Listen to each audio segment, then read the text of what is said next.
السلام علیکم دوستوں اور ساتھیوں، اس سے قبل ہم نے آپ کی خدمت میں جگتو فرنٹ، ون یونٹ اور پاکستان کے پہلے آئین کے متعلق ویڈیو پیش کی ہے۔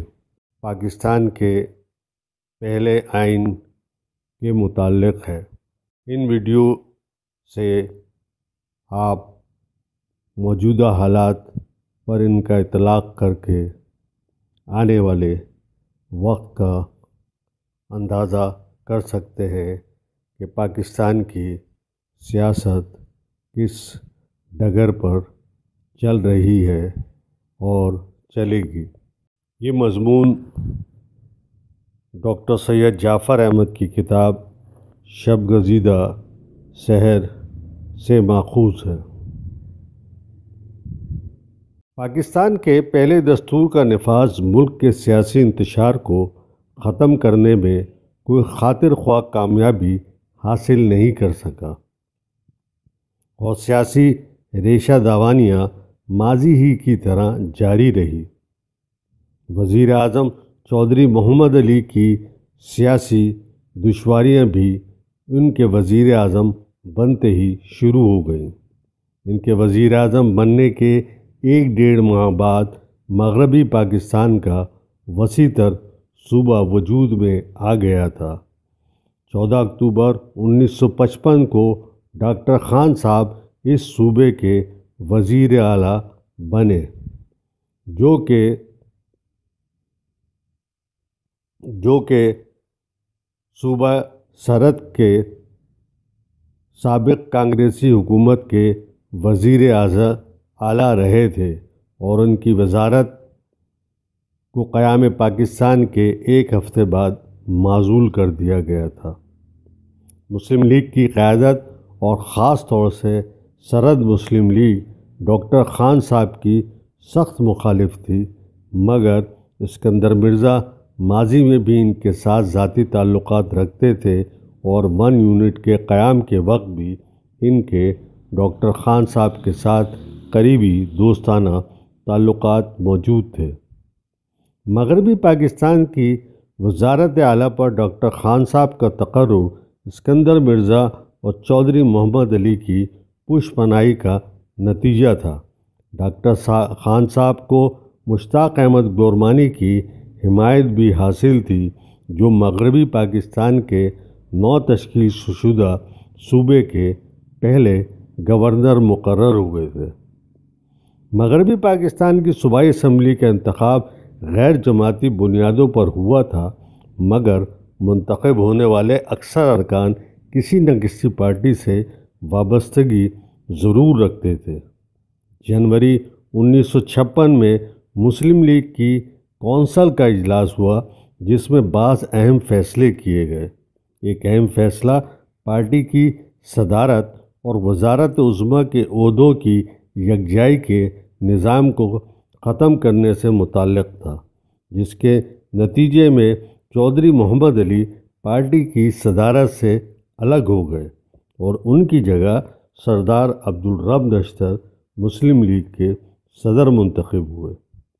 حکومتی مناصب اور پارٹی کے عہدوں کی علیحدگی کا فیصلہ چودھری محمد علی کی خواہش پر ہوا تھا اور سردار عبدالرب نشتر اپنے مزاج کی سختی، اپنے غیر لچکدار رویے اور بعض اوقات انتہا پسندانہ موقف اختیار کر لینے کے بعد اس پر سختی سے جمے رہنے کے رجحان کے باوجود عوامی حلقوں میں محض اس وجہ سے مقبولیت کے حامل تھے کہ مسلم لیگ کے دیگر رہنماؤں کے برعکس ان پر کرپشن اور اخلاقی بدعمالیوں کے الزامات نہیں لگائے جا سکتے تھے۔ وہ بڑی حد تک ایک ایسے کھرے انسان تھے جو پاکستانی سیاست کی آلودگیوں سے مانوس نہیں ہوئے تھے۔ اسکندر مرزا مسلم لیگ کے نئے صدر کو ناپسند کرتے تھے، بلکہ انہوں نے چودھری محمد علی کو نشتر کو مسلم لیگ کی صدارت سپرد کرنے سے باز رکھنے کی بھی بھرپور کوشش کی تھی۔ مسلم لیگ کے مذکورہ کونسل سیشن میں ایک اور فیصلہ یہ کیا گیا کہ مغربی پاکستان کی اسمبلی میں مسلم لیگ کے ارکان کو اپنی پارلیمانی پارٹی بنانے کی ہدایت کر دی گئی۔ یہ اقدام اسکندر مرزا اور نہ ہی چودھری محمد علی کو پسند آیا، جو یہ سمجھتے تھے کہ مسلم لیگ کی پارلیمانی پارٹی ڈاکٹر خان صاحب کے لیے دشواریاں پیدا کرے گی۔ صوبائی اسمبلی میں مسلم لیگ کی پارلیمانی پارٹی کے بننے کے ساتھ ہی ڈاکٹر خان صاحب نے بھی مسلم لیگ کی جانب سے مستقبل کے کسی ممکنہ چیلنج کے پیش نظر اپنی پارٹی بنانے کا فیصلہ کیا۔ ان کے اس فیصلے کو اسکندر مرزا، گورنر گورمانی اور خود وزیر اعظم کی تائید بھی حاصل ہو گئی۔ اسکندر مرزا نے اپنی یادداشتوں میں اس بات سے انکار کیا ہے کہ ڈاکٹر خان صاحب کی تشکیل کردہ پارٹی دراصل ان کے اپنے ذہن رسا کی پیداوار تھی۔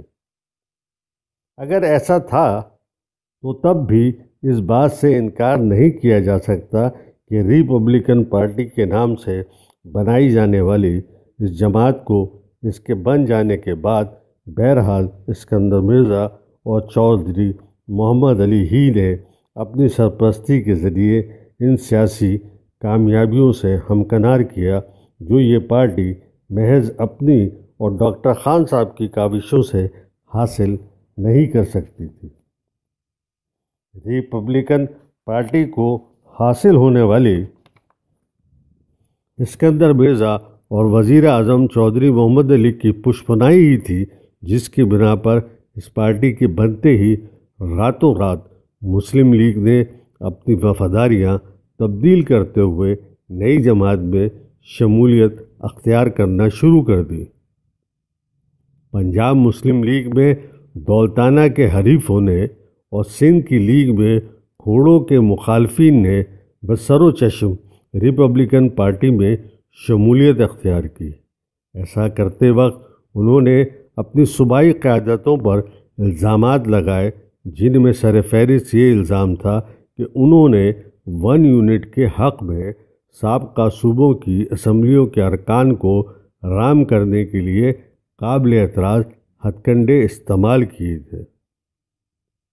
دلچسپ بات یہ ہے کہ پنجاب اور سندھ سے تعلق رکھنے والے اور لیگ سے اپنی وابستگی ختم کرنے والے یہ اراکین اپنی سابقہ صوبائی قیادتوں پر الزام تو یہ لگا رہے تھے کہ انہوں نے جبر کے ذریعے 1 یونٹ کا نظام تھوپا، مگر یہ اراکین شامل ریپبلکن پارٹی میں ہو رہے تھے جو تھی ہی 1 یونٹ کی پیداوار، اور جس کے قیام کا مقصد 1 یونٹ کو بچانا اور اس کو کامیابی سے ہمکنار کرانا تھا۔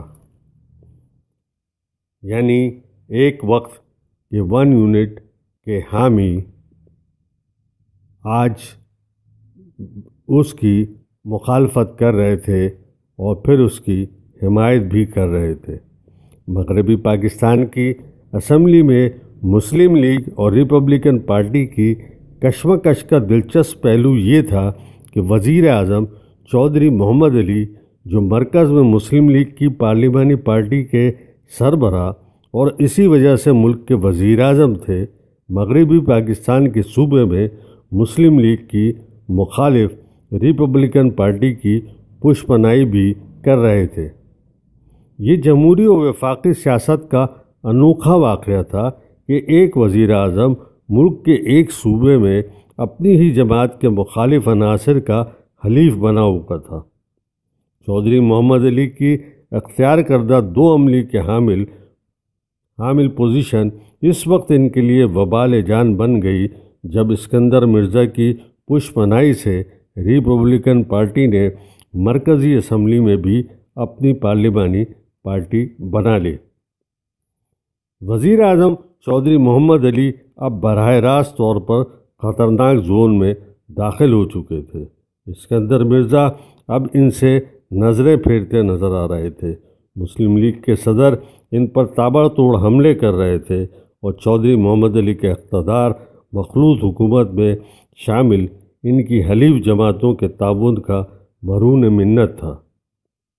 انہیں اب تک مرکزی اسمبلی میں مسلم لیگ کی پارلیمانی پارٹی کا تعاون حاصل رہا تھا اور اسی بل بوتے پر وہ اپنی جماعت کی مرکزی قیادت سے صف آرا بھی تھے، مگر جو ہی مسلم لیگ کی پارلیمانی پارٹی میں بھی ان کی حمایت ختم ہونا شروع ہوئی، چودھری محمد علی کے زوال کا آغاز ہو گیا۔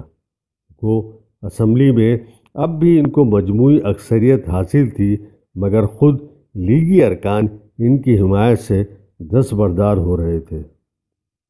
برسر اقتدار جماعتوں مسلم لیگ، ریپبلکن پارٹی اور یونائیٹڈ فرنٹ کی آخری مشترکہ میٹنگ سے مسلم لیگی ارکان کی غیر حاضری اور پھر سردار عبدالرب نشتر کے حکم پر دو مسلم لیگی وزراء کے اپنے عہدوں سے استعفے نے چودھری محمد علی کے پاؤں کے نیچے سے زمین سرکا دی۔ ان کے پاس دو ہی راستے تھے، یا تو وہ مستعفی ہو جاتے یا پھر خود بھی ریپبلکن پارٹی میں شمولیت اختیار کر لیتے۔ انہوں نے پہلا راستہ منتخب کیا اور ایوان وزیر اعظم سے نکل آئے۔ البتہ آخری فیصلہ کرنے سے پہلے چودھری محمد علی نے اسکندر مرزا سے مدد طلب کی، مگر انہوں نے صاف انکار کر دیا۔ اسکندر مرزا اپنی یادداشتوں میں چودھری محمد علی کے ان دنوں کی ذہنی کیفیت کا ذکر بڑے تحقیری آمیز انداز میں کرتے ہیں۔ ان کا کہنا ہے کہ وزیر اعظم نے ان سے سردار عبدالرب نشتر کی شکایت کی اور اپنی پریشانیوں کا ذکر کرتے ہوئے صدر سے فریاد کی کہ میں نے بہت سی فاحش غلطیاں کی ہیں، آپ مجھے گولی مار دیں۔ اسکندر مرزا کا یہ بیان اگر درست ہے تو اس سے وزیر اعظم کی ذہنی کیفیت کا بخوبی اندازہ لگایا جا سکتا ہے۔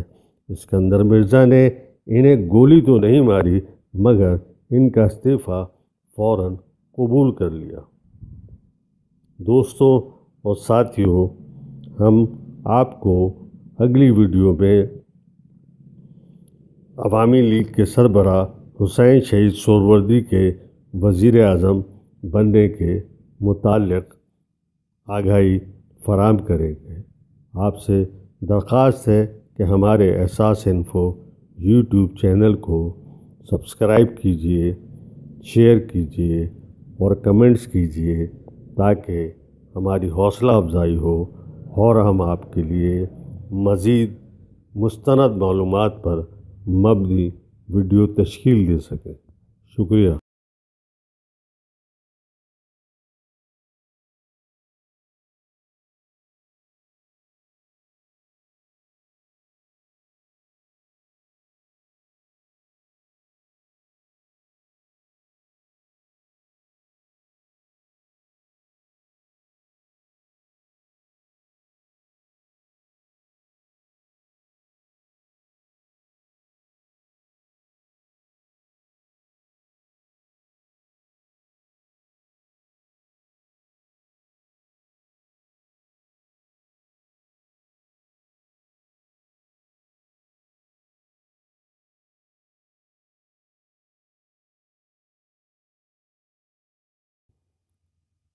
پاکستان